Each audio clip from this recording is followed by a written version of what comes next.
Ladies and gentlemen, boys and girls, children of all ages, it is August 17th, and we're going to start off as we always do on a positive note. That's right, these are your pro wrestling birthdays. 1969, part of Kai and Tai and much, much more, Dick Togo.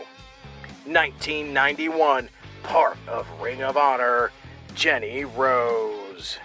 1992, watch out for this alternative diva, Paige. And we're going to keep that positivity train a-rolling. That's right, these are your pro wrestling history highlights for August 17th.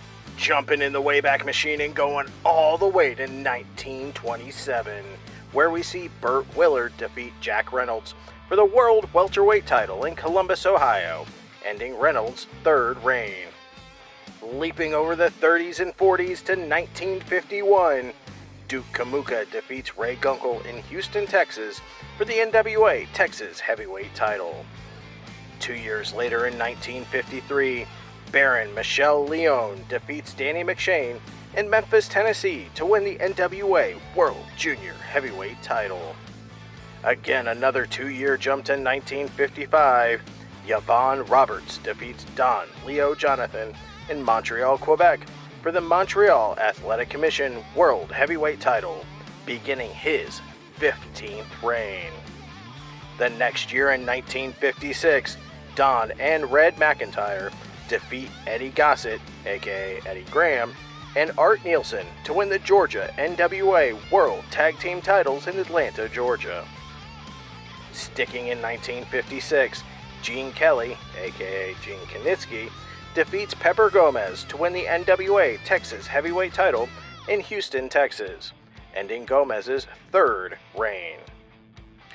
Leaping into the 60s, 1960, Vern Gagne and Joe Scaparello defeat Killer Kowalski and Tiny Mills for the AWA World Tag Team titles in Minneapolis, Minnesota.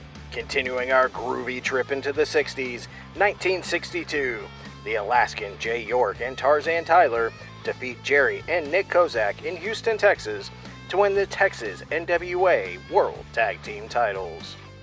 Fast forwarding 6 years to 1968, Dr. X, aka Dick Beyer, defeats Vern Gagne for the AWA World Heavyweight title in Bloomington, Minnesota, ending Gagne's 8th run. And our last stop in the 60s, 1968, the Mighty Yankees, Frank Morello and Eddie Sullivan, defeat Dennis Hall and Ken Lucas in Chattanooga, Tennessee, to win their third Mid-American NWA World Tag Team titles. Grabbing my bell bottoms and going to the 70s, 1973, Dick Dunn defeats Eddie Sullivan in Dothan, Alabama, to win his second NWA Alabama Heavyweight title. 5 years later in 1978, Steve Richard defeats Turo Tanaka for the New Zealand NWA British Commonwealth Heavyweight title in Auckland, New Zealand.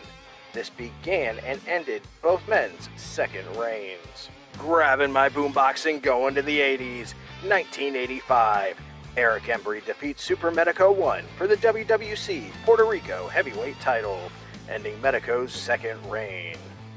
The next year in 1986, Nikita Koloff defeats Magnum TA in the 7th match of a best-of-7 series in Charlotte, North Carolina, to claim the vacant NWA United States Heavyweight title. The next year, Nikita Koloff's at it again as he defeats Tully Blanchard to win the NWA World Television title in Fayetteville, North Carolina, ending Blanchard's second run. Staying in 1987, George Barnes defeats Bill Dundee for the CWA International Heavyweight title in Memphis, Tennessee, ending Dundee's second run.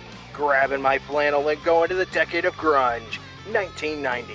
The Thundercats, Leon, Panthro, and Tigro defeat Los Acueros in Mexico City, Mexico to win the Mexican National Trios title. 1 year later in 1991, Billy Jack Haynes defeats Steve Dahl in a full Nelson challenge in Portland, Oregon for the vacant NWA Pacific Northwest Heavyweight title. This starts his 5th reign. 1992, Jerry Lawler and Jeff Jarrett defeat the Moondogs, Cujo and Spot, in Memphis, Tennessee to win the USWA Tag Team titles. This began Lawler and Jarrett's fourth reign and ends the Moondogs' second. And last but not least, 1997, ECW held its fourth annual Hardcore Heaven event at the War Memorial Auditorium in Fort Lauderdale, Florida. This was the first edition of the show that would be on pay-per-view. Unfortunately for ECW, the production was atrocious, with bad camera angles, poor lighting, and terrible sequences. In the main event, Shane Douglas with Francine defeated Terry Funk and ECW World Heavyweight Champion Sabu with Bill Alfonso in a three-way dance to win the title. Douglas and Funk both pinned Sabu after the same man attacked Sabu with a ladder, and Douglas pinned Funk with a roll-up. This ended Sabu's second reign and began Douglas's third. Those were your short but sweet pro wrestling history highlights for August 17th. I'm the eclectic gentleman Stephen Watts, and we'll see you tomorrow. But to return to Mr. Galendo, the big question now is, which one's got the Tony? But wrestling looks more strenuous, and with another pair on hand, you've got Rough on the Ref.